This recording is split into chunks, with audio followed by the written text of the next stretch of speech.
Bonjour à tous, on se retrouve pour une petite position relativement simple ici. Petite étude pas très complexe, il faut trouver l'idée qui est un peu cachée effectivement.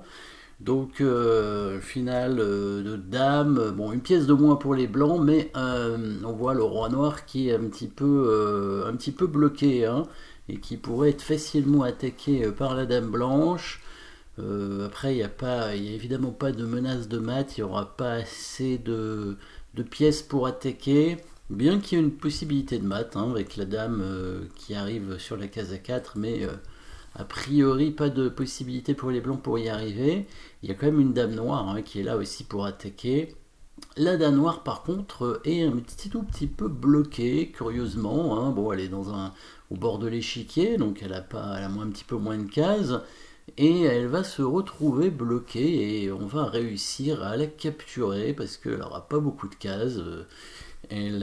Alors, après la poussée du pion, un coup forcé ici, alors évidemment il y a un autre coup forcé, c'est l'échec de la dame, mais qui pour l'instant ne donne rien. Hein. Les deux échecs blancs, bon, on va réussir à gagner le fou, mais ce ne sera pas suffisant. Hein. Évidemment, si on prend le fou, on aura encore une égalité matérielle, même les noirs prendront certainement des pions. Donc notre but c'est pas de gagner le fou, notre but c'est bien de gagner la dame avec le coup forcé, le coup de pion qui avance, qui attaquera donc la dame noire, et la dame noire n'a que deux cases à cette disposition. Toutes les autres cases sont protégées et il resterait que ces deux cases ici en G7 et en H8 pour la dame. Hein, sinon elle se fait prendre en un coup. Et si on s'aperçoit bien de cette situation, la dame noire se retrouverait sur la grande diagonale ici. La grande diagonale, hein, donc avec la dame soit en G7, soit en H8. Et cette grande diagonale va permettre aux blancs de faire une attaque à la découverte qui va gagner la dame, tout simplement. Donc ici une petite combinaison assez simple avec une domination de la dame noire qui se retrouve bloquée et qui va être obligée de se mettre au mauvais endroit. Et après la dame blanche va faire des coups forcés, des échecs, de façon à créer cette attaque à la découverte. Le pion donc ici qui avance d'une case, la dame obligée de bouger, bon, sinon elle est prise hein, évidemment.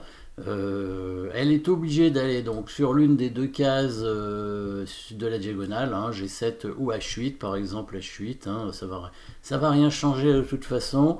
Et la dame blanche qui va descendre, pardon, faire échec. Alors il faut bien faire échec ici de façon à faire échec ensuite sur la case A1, très important hein, pour être sur la diagonale de la dame noire et ensuite faire l'attaque à la découverte puisque le roi noir n'a pas d'autre option que de venir sur la case en B5 ici.